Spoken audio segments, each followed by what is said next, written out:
Mental party. तोलू Molu जीअं ई मज़दूरी तां मोटिया वाट ते अची शोधाई शाइर विच में गॾिजी विया।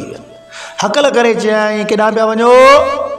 चयाऊं घर ॾांहुं। बीहो मुंहिंजी चांहि पी वञो। दिलि में ॿई ख़ुशि बि थिया। वरी सोचियो यार मथो त खाईंदो ज़रूरु, पर हल पोइ बि चांहि पी था वठूं। बसि पोइ शाइरी मथां शाइरी हुई। न कन न पुछ असां पाण में निहारींदा वियासीं। वाह वाह वाह वाह असां गॾु चांहि जा ढुक बि भरींदा वियासीं। तेसीं ताईं जोलू पकोड़ाई आयो। शोधाई शाइर खे हथ मिलाए चयाईं यार अॼु अव्हां जी कंपेयरिंग घुरिजे। बसि इहा ॻाल्हि करण जी देरि हुई। शोधाई शाइर खे ताज़ा के पघार मिली हुई। बसि पोइ त जालू पकोड़ाई लाइ केक अची विया, चांहि अची वई। बसि उन वक़्तु शोधाई फ़ोन कढी दावतूं ॾियणु शुरू करे छॾियईं। सॼे शहर जे छुटल कारतूसनि खे सॾणु लॻो। पर अञा ताईं पुछई कोन जालू पकोड़ाई खां त कंहिंजी दावत आहे, छाजो प्रोग्राम आहे। बसि रुगो कंपेयरिंग जे नशे में हमरा तोलू मोलू खे भाकर पियो पाए। चवे पियो हीउ ॾिस फ़ोन फ़ोटूं कढण लाइ वरितो अथमि। सुबुह जो महिरबानी सां मुंहिंजूं तस्वीरूं ज़रूरु ॾिसजांइ। जेसीं ताईं फालतू फौलादी पंहिंजी गाॾीअ में साईं सुरमाई लखाने समेत अची लथो।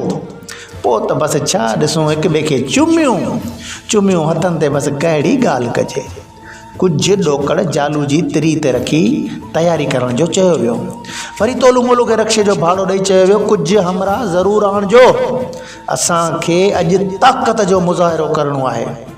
तोलू मोलू अॻे ई सॼो राॼु खायो वेठा हुजनि। चयूं त असांखे 2 रक्षनि जो भाड़ो ॾियो। शोधाई शाइर देरि ई कोन कयईं, ॾेई छॾियईं। वरी सुठी बिरयानी जो ऑर्डर बुक करायऊं। शाम थी त तोलू मोलू भाड़ो सजायो करण लाइ ॿई अची खांचा खणी पहुता। ॾिसनि त स्टेज ते उहे 5-4 यारड़ा चढ़ियो वेठा आहिनि ऐं स्टेज जे हेठि जालू पकोड़ाई पकोड़नि जे थाल में गुल झलियो वेठो आहे।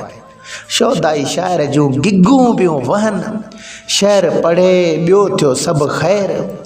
जेसीं ताईं तोलू मोलू ते नज़र पई हमरान पाण ॾांहुं सॼो, पर हुननि वेझे वञण खां न टायो, छो जो अॻे ई होटल ते गिगन भरे छॾियो हो। परे खां अदब सां बि चयूं हिकु रक्शो विच में ख़राबु थी वियो ऐं ॿिए जो टायर बस्ट थी वियो आहे। काफ़ी माण्हू असां आंदा आहिनि, हाणे मानी ॾियो या उन्हनि जा पैसा ॾियो, उन्हनि खे खाराए वठी अचूं, देरि थी वेंदी। तेसीं ताईं शोधाई शाइर चयो त फ़ोन वठि 2 पोज़ हण त फेसबुक ते रखूं।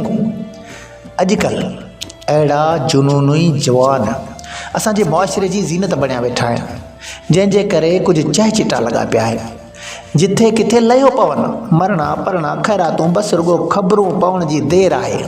ज़ाल मां मुड़ुस ऐं मुड़ुस मां ज़ाल ठाहियो छॾीनि। अॻियूं तॾे तोरी वारो फिकाई जे वीचार रुगो कंध धुअण जी पियो करे। वीचारो छा करे, शर्म अचण वारनि खे कोन्हे, हू पोइ भाया में ॿुॾियो वञे।